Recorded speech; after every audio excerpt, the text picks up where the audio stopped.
Hello दोस्तों, क्या आपने अपनी आईटीआर भर दी है या आप भी रिफंड का वेट कर रहे हैं। मेरा नाम है तुषार शर्मा और आप देख रहे हैं the TS finance planner channel.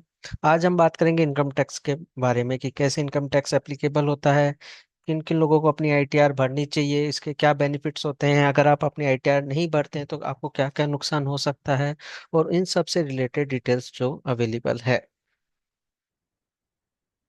तो जो टॉपिक्स हम कवर करेंगे वो होंगे कि इनकम टैक्स क्या होता है, जो रीसेंट बजट्स के चेंजेस हुए हैं वो क्या होते हैं, ओल्ड वर्सेस न्यू रिजिमे में क्या चेंजेस हुआ है, किन types of ITR forms available है, कैसे आप अपनी आईटीआर भर सकते हैं, और जो भी डेडलाइन और कुछ टिप्स। तो इनकम टैक्स एक डायरेक्ट टैक्स होता है जो हम अर्निंग होते हैं उसके ऊपर हर फाइनेंशियल ईयर, जो कि अप्रैल से लेकर मार्च तक कैलकुलेट किया जाता है, उसमें होता है। करंट जो फाइनेंशियल ईयर एंड हुआ है वो हुआ है 2025 से 2026 की। और उसमें अगर आपकी इनकम 2.5 लाख से ज्यादा है ओल्ड रिजिमे में, और न्यू रिजिमे में 4 लाख से ज्यादा है, तो आपको अपना आईटीआर भरना मैंडेटरी होता है। इवन दो आपका टैक्स कैलकुलेशन 12 लाख से चालू होगा न्यू रेजिमे में, पर स्टिल आपको आईटीआर भरनी चाहिए क्योंकि वो लीगली रिक्वायर्ड होता है। प्लस अगर आप कल को लोन्स वगैरह के लिए अप्लाई करते हैं तो आईटीआर एक अच्छा इनकम प्रूफ हो सकता है। इनकेस अगर आपका कोई टीडीएस डिडक्ट हुआ है लेकिन उसका रिफंड नहीं आया तो उस रिफंड को लेने के लिए भी आपको आईटीआर भरना पड़ेगा। अगर आपके पास फॉरेन एसेट्स हैं या फॉरेन इनकम है तो भी आपको आईटीआर भरना पड़ेगा, या आपके पास अगर बैंक में 1 करोड़ से ज्यादा का डिपॉजिट्स है, या आपका electricity bill more than 1 lakh आता है, तो भी आपको आईटीआर भरना पड़ेगा। आपके जो इनकम हेड्स होते हैं वो हो सकते हैं, आपकी सैलरी से इनकम हो सकती है या पेंशन से हो सकती है। अगर आपने हाउस प्रॉपर्टी को रेंट वगैरह पे दे रखा है तो वो इनकम हो सकती है। आपके कैपिटल गेन्स हो सकते हैं जो आपके स्टॉक्स म्यूचुअल फंड से आते हैं। अगर आप बिजनेस या कोई प्रोफेशन करते हैं तो उनसे भी आ सकती है, या उसके अलावा भी अगर आपके अदर सोर्सेस हैं तो उनके थ्रू भी आपकी इनकम हो सकती है। तो रिसेंट जो चेंजेस हैं वो है कि 12 लाख तक आपको कोई भी इनकम टैक्स पे करने की जरूरत नहीं अगर आप न्यू टैक्स रेजिम में चूज करते हो, और ये बाय डिफॉल्ट रेजिम में होती है। और इसमें 87 ए की रिबेट भी मिलती है जो कि काफी बढ़ा दी गई है। इसके अलावा जो न्यू टैक्स स्लैब है वो भी चेंज कर दिए गए हैं। अब अप टू 4 लाख तक कोई टैक्स नहीं है, और उसके बाद 4 to 8 लाख 5% टैक्स है, 8 to 12 लाख 10% टैक्स है, 12 to 16% 15% टैक्स है, 16 to 20% 20%, 20 to 24 लैक्स का 25%, और उसके अबाउ 30% का टैक्स चलता है। स्टैंडर्ड डिडक्शन भी जो पहले 50,000 रुपीज का था उसको भी बढ़ा के 75,000 कर दिया गया है।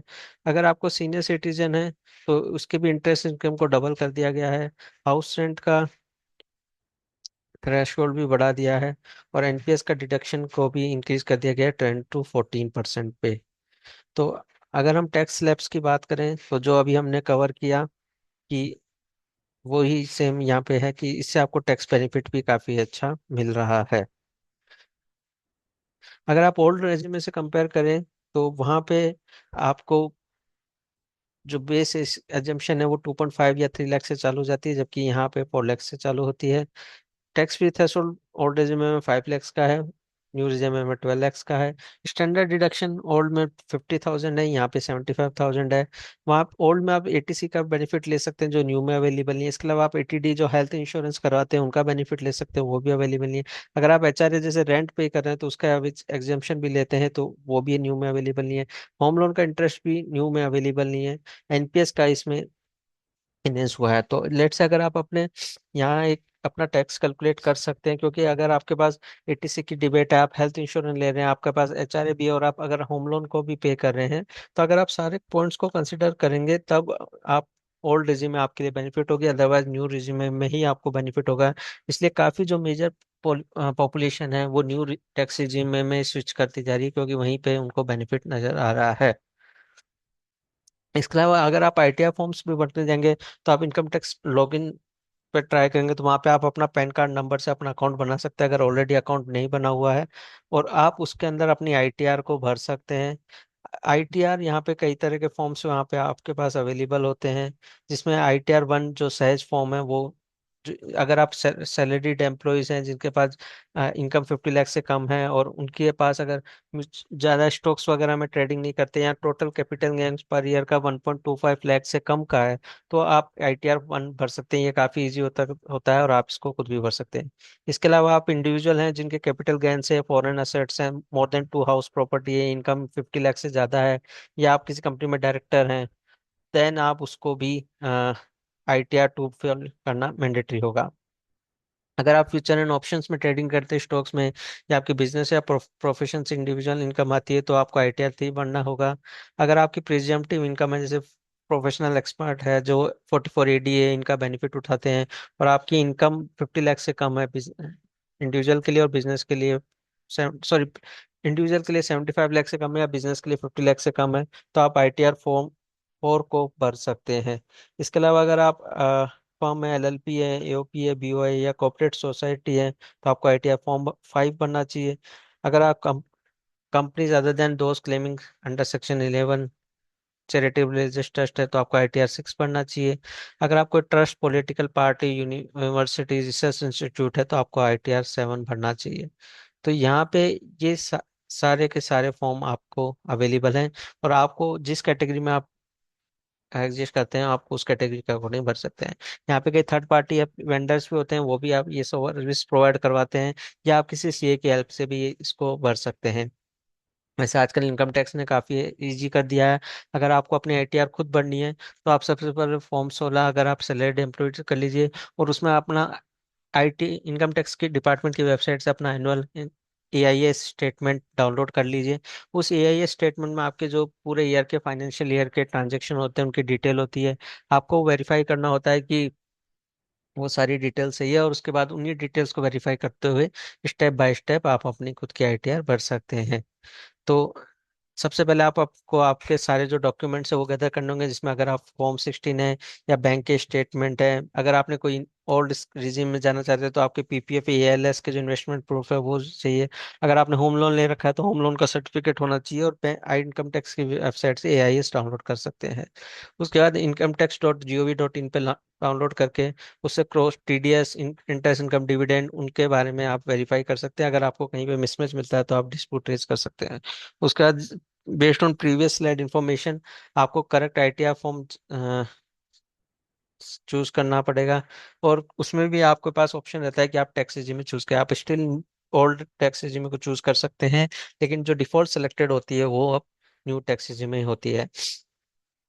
तो आप one by one, step by step अपने इनकम टैक्स की डिटेल फिल करेंगे, वेरीफाई डिटेल करेंगे, और अगर आपका इनकेस कोई सेल्फ असेसमेंट टैक्स बनता है तो वो भी आपको पे करेंगे। तो अगर आपने एडवांस टैक्स पे नहीं किया है और आप आपकी टैक्स लायबिलिटी बन रही है, तो आपको थोड़ा इंटरेस्ट विथ पेनल्टी आपको पे करना पड़ेगा। वो आप एडवांस पे व्यू एडवांस टैक्स सेक्शन में जाके आप पे कर सकते हैं, और वहाँ पे करने के बाद आप आके अपनी ITR को सबमिट कर सकते हैं। आप अपने ITR को उसके बाद वेरीफाई कर सकते हैं।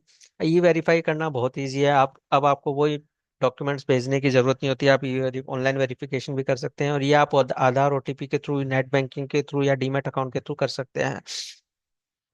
यहाँ पे आपको ये एक चीज ध्यान रखना होगा कि ITR भरने के बाद certain number of days, 30 days के अंदर आपको ये फिलिंग करनी जरूरी होती है, नहीं तो आपकी ITR कंप्लीट नहीं मानी जाती। सिर्फ आपने ITR सबमिट कर दिया और उसको ये वेरीफाई नहीं किया तो वो कंप्लीट नहीं होगा। और इनकेस अगर आप उसको सबमिट करके छोड़ देते हैं तो आपको पेनल्टी भी लग सकती है, और वो ITR भी आपकी डिस्कार्ड की जा सकती है। अगर आप स्टिल चाहते हैं तो आप उसको CPC बेंगलोर के एड्रेस पे ऑफलाइन भी भेज सकते हैं, लेकिन वो भी आपको 30 दिन के अंदर भेजना पड़ेगा। जो की टेड कैश डिडक्शन होते हैं जो ओल्ड रिजीमे में होते हैं, और अगर आप उनका अभी भी बेनिफिट लेना चाहते हैं, तो सेक्शन 80C के तहत आप PPF, ELSS, life insurance, tuition fee, home loan principal, इन सबको कंसिडर कर सकते हैं। इसमें लिमिट है आपके पास 1.5 लाख रुपए की। इसके अलावा अगर आप सेक्शन 80D में हेल्थ इंश्योरेंस लेते हैं, तो सेल्फ प्लस फैमिली के लिए 25 के, और पेरेंट्स का आप 25 to 50 के का ऐड कर सकते हैं। वो लिमिट आपके पास अवेलेबल है। इसके अलावा इसमें 80C के अंदर के अलावा 80CCD का एडिशनल 50,000 रुपीज का एडिशनल NPS कंट्रीब्यूशन भी अवेलेबल होता है, जो अबव 80C लिमिट होता है। बेसिकली आप 2 लाख की लिमिट होती है, उसको भी आप यूज में ले सकते हैं। अगर आपने होम लोन का इंटरेस्ट पे किया है तो वो भी मैक्सिमम 2 लाख तक आप उसको यूज कवर कर सकते हैं, टैक्स डिडक्शन उसके ऊपर ले सकते हैं।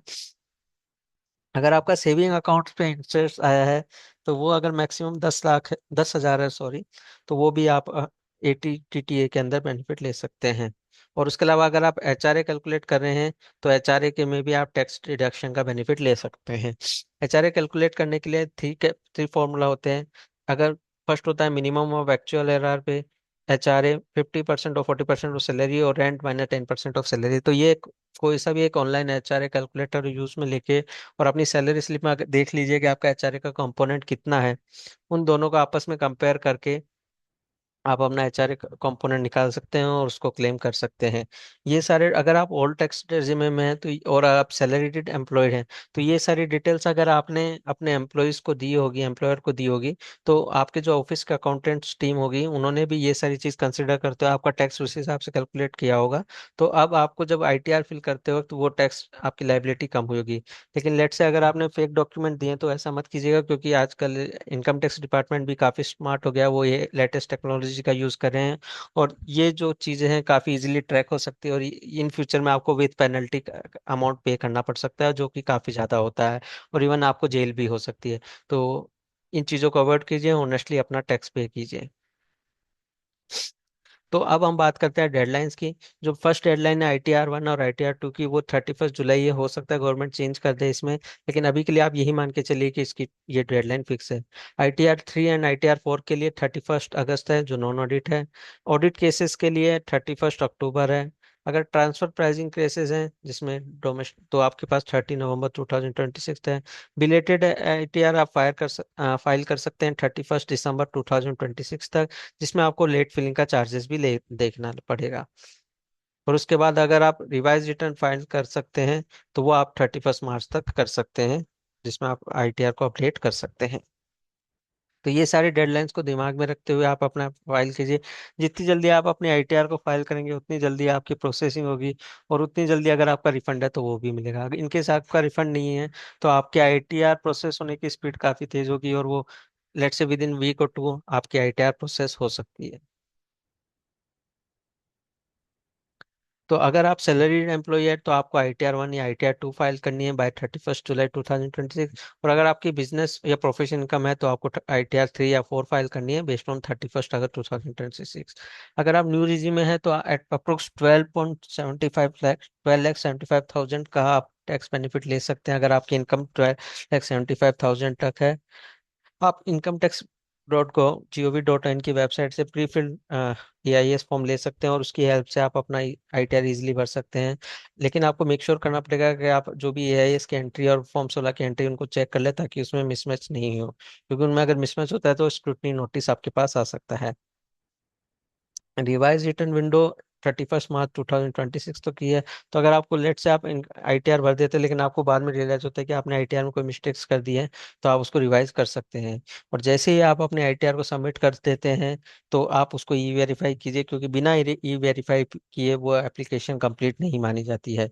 ये आप जितनी भी इनकम इंपॉर्टेंट वेबसाइट है या हेल्पलाइन नंबर्स हैं वो आप यहाँ पे नोट कर सकते हैं, और इन नंबर्स पे आप कांटेक्ट कर सकते हैं। इसके अलावा भी अगर आपका कोई भी क्वेश्चन है तो आप कमेंट्स में भी ऐड कर सकते हैं, हम उनको आंसर करेंगे। तो इसके अलावा मुझे बताइए कि आपको ये पोस्ट कैसी लगी।